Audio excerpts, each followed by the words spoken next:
মুন্সিগঞ্জে প্রায় ৫৫০ বছরের ঐতিহ্যবাহী কালী পূজায় যোগ দিয়েছেন লাখো মানুষ। সেখানে আছেন সহকর্মী শিহাব আহমেদ, তার কাছ থেকে সেই পূজার খবরাখবর জানবো। শিহাব, এটা তো আসলে বেশ ঐতিহ্যবাহী একটি পূজা। সেখানে যারা দর্শনার্থী রয়েছে তারা কেমন আসছেন এবং পূজার যে আয়োজক কমিটি তাদের সঙ্গে নিশ্চয়ই আপনি কথা বলেছেন, তাদের প্রস্তুতি কেমন এবং পরবর্তী আসলে পূজার যে প্রক্রিয়াগুলো সেগুলো আসলে কি হবে?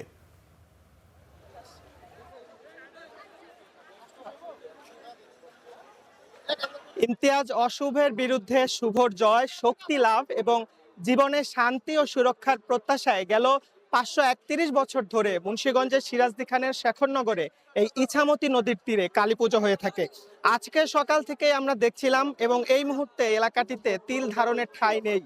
এই কালী পূজার আশপাশের ৭ থেকে ৮ কিলোমিটার এলাকা মানুষে ভরপুর মানুষ আসলে, এবং এই স্থানীয় যে আয়োজক রয়েছে ঋষি কমিটি, তারা বলছে যে এই পুজোতে ৩ থেকে ৫ লাখ মানুষের সমাগম ঘটে থাকে।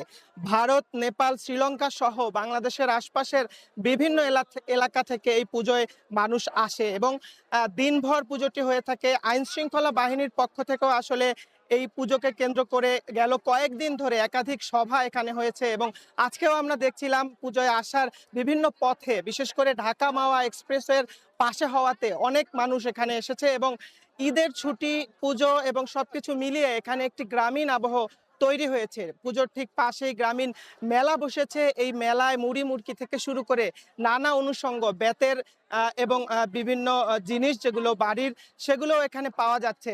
আমরা দেখছিলাম যে সকালে পাঠা বলির মধ্য দিয়ে এই পূজা শুরু হয় এবং এখনো এখানে কয়েক লাখ মানুষের সমাগম। মুন্সিগঞ্জের সিরাজদি খানের এই পূজা ৫৩১ বছর ধরে, যেমনটা শুরুতেই বলছিলাম, পালন হয়ে আসছে এবং এখানে দেখছি যে পাঠা, কবুতর এবং বিভিন্ন সরঞ্জাম নিয়ে আশপাশের মানুষজন বসেছে এবং তাদের কাছ থেকে এগুলো কিনে নিয়ে এই যে মন্দির রয়েছে সেখানে আসলে হিন্দু ধর্মাবলম্বী যারা রয়েছেন তারা বলি দিচ্ছেন। তো ইমতিয়াজ, এই ছিল আমার কাছে মুন্সিগঞ্জের সিরাজদি খান থেকে কালী পূজার সবশেষ।